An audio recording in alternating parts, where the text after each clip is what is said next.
Davanagere Dakshina assembly by ಎಲೆಕ್ಷನಲ್ಲಿ 17 ಸುತ್ತ ಮತ ಎಣಿಕೆ ಮುಕ್ತಾಯ ಇದೆ. 17 ಸುತ್ತ ಮತ ಮುಕ್ತಾಯ ಆದಾಗ ಕಾಂಗ್ರೆಸ್ ಅಭ್ಯರ್ಥಿ ಸಮದ್ ಶಾಮ್ನೂರವರು 55,700 ಮತಗಳನ್ನು ಪಡೆದಿದ್ದಾರೆ. BJP ಅಭ್ಯರ್ಥಿ ಶ್ರೀಮಂತ್ ಟಿ ಕರಿಯಪ್ಪ ಅವರು 49,523 ಮತಗಳನ್ನು ಪಡೆದಿದ್ದಾರೆ.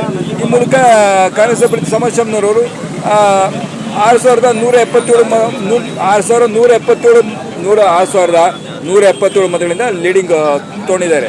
ಈ ಬಗ್ಗೆ ಮಾತಾಡ್ತಾರೆ, ನೋಡೋಣ. ಸರ್, ಈ ಬಗ್ಗೆ ನೀವೇನು ಹೇಳ್ತೀರಾ ಹೇಳಿ. ಸಮರ್ಥ ಅವರು ಗೆಲುವಿನ ಸಮಯದಲ್ಲಿದ್ದಾರೆ. 5,900 ಚಿಲ್ಲರೆ ಲೀಡ್ ಇದ್ದಾರೆ. ಅದೇ ನಮಗೆ ಬಂದಿರೋ ಮಾಹಿತಿ ಪ್ರಕಾರ 19ನೇ ಸುತ್ತು ಮುಗಿದಿದೆ, ಇನ್ನೂ ಬಿಟ್ಟಿಲ್ಲ ಹೊರಗಡೆಗೆ. ಅವರು ಗೆಲುವಿನ ಸಮಯದಲ್ಲಿದ್ದಾರೆ, ಸ್ವಲ್ಪ ಗೆಲ್ತಾರೆ. ಈಗ ಎಷ್ಟು ಸುತ್ತಿ ಬಾಕಿ ಇದೆ ಸರ್? ಇನ್ನು ನನಗೆ ತಿಳುವ ಮಟ್ಟಿಗೆ ಇನ್ನು 2 ಸುತ್ತು ಇರ್ಬೋದು ಬಾಕಿ. 2 ಸುತ್ತು ಅಂದರೆ ಎಷ್ಟು ಸುತ್ತಿದೆ? 21 ಸುತ್ತು. 21 ಎಷ್ಟು ಮುಗಿದಿದೆ ಈಗ? 19 ಮುಗಿದಿದೆ. 19 ಮುಗಿದಿದೆ. ಎಷ್ಟಿದೆ ಲೀಡಿಂಗ್ ನಿಮ್ಮ ಪ್ರಕಾರ? 5,000 ಚಿಲ್ಲರೆ ಲೀಡ್ ಇದೆ. 5,000 ಬಂದ ಹೇಳಿದರೆ 6,300 ಬಂದೈತಿ. ಇಲ್ಲಿ ನಮಗೆ ಬಂದಿರೋ ಮಾಹಿತಿ ಪ್ರಕಾರ 5,000 ಚಿಲ್ಲರೆ ಲೀಡ್ ಅಂದರೆ 19ನೇ ಸುತ್ತಿಗೆ. ಅಂದರೆ ಇನ್ನೆಷ್ಟು ಮತ ನಿಮ್ಮ ಪ್ರಕಾರ ಎಷ್ಟು ಮತ ಎಣಿಕೆ ಬಾಕಿ ಇದೆ? ಇನ್ನೊಂದು 8-10 ಸಾವಿರ ಇರ್ಬೋದು. 8-10 ಸಾವಿರ. ಈಗ ಕಾಂಗ್ರೆಸ್ ಗೆಲ್ಲುತ್ತಾ BJP ಗೆಲ್ಲುತ್ತಾ? ಕಾಂಗ್ರೆಸ್ ಗೆಲ್ಲುತ್ತಾ? ಕಾಂಗ್ರೆಸ್ ಬಹುತೇಕ ಗೆದ್ದಂಗೆ ಆಗಿದೆ. ಅದು ಅಧಿಕೃತ ಮಾಹಿತಿ ಇನ್ನೂ ಕೊಟ್ಟಿಲ್ಲ ಅವರು. ಅಂದರೆ ಯಾವ ಭಾಗದ ಓಟು ಮತ ಎಣಿಕೆ ಬಾಕಿ ಇದೆ ಸರ್? ಯಾವ ಭಾಗದಂತ ನಮಗೇನು ಗೊತ್ತಪ್ಪ, ಅಲ್ಲಿ ಹೋಗಿ ನೋಡಿದ್ರಿಗೆ ಗೊತ್ತು. ಅಂದರೆ ಈ ಗೆಲುವನ್ನು ನಿರೀಕ್ಷೆ ಮಾಡಲಾಗಿತ್ತ ಕಾಂಗ್ರೆಸ್? ಇದು ಭದ್ರಕೋಟೆ, ಅದು ಒಂದು 40-50 ಸಾವಿರ ಓಟ್ನ ಗೆಲ್ಲಬೇಕಾಯ್ತು.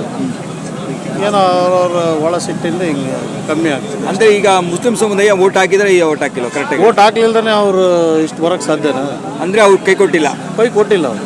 ಮತ್ತು ಈ SDP ಅವ್ರಿಗೊಂದು ಕಾಂಗ್ರೆಸ್ಸಿಗೆ ಒಂದು 60% ಹಾಕಿದ್ರೆ ಅವ್ರಿಗೊಂದು 40% ಹಾಕಿದ್ದಾರೆ ಅಷ್ಟೇ. ಓಕೆ.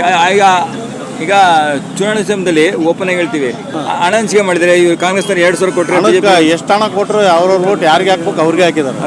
ಹಣ ಮುಖ್ಯ ಯಾವತ್ತೂ ಬರಲ್ಲ. ಅಂದರೆ ಜಾತಿ ರಾಜಕಾರಣ ಧರ್ಮ ರಾಜಕಾರಣ ಆಗಿಲ್ಲ, ಇಲ್ಲಿ ಜಾತಿ ರಾಜಕಾರಣ ಆಗಿಲ್ಲ, ಅಭಿಮಾನಿಗಳ ರಾಜಕಾರಣ ಆಗಿದೆ. ಎರಡೂ ಪಾರ್ಟಿಗೆ ಅವ್ರವ್ರ ಏನಿದೆ ಆಗಿದೆ. ಇಲ್ಲ ವಿನ್ ಆದಂಗೆ ಇಲ್ಲಿ ಬಂತು ಅಂದರೆ ಅಲ್ಲಿ ಬಂತು, ಅಲ್ಲಿ ವಿನ್ ಅಂತ.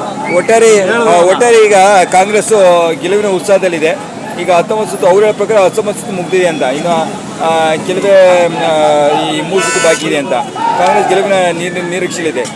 ಆದರೆ ಸೋಲಿನ ಅಂತರ ಗೆಲುವಿನ ಅಂತರ ಕೊಂಚ ಕಮ್ಮಿ ಆಯಿತು. ಆದರೆ ಗೆಲುವಿನ ಉತ್ಸವದಲ್ಲಿದೆ ಕಾಂಗ್ರೆಸ್ಸು. ಸಮರ್ ಶಾಮ್ನೂರು ಮಧ್ಯ ಬಾರಿಗೆ ಶಾಸಕರಾಗ್ತಾರೆ ತಂದೆಯ ಬೆಂಬಲದಿಂದ, ತಂದೆ ತಾಯಿಯ ಬೆಂಬಲದಿಂದ. ಶಾಮ್ನೂರು ಮತ್ತೊಂದು ಕುಟುಂಬ ರಾಜಕಾರಣಕ್ಕೆ ಬಂದಿದೆ.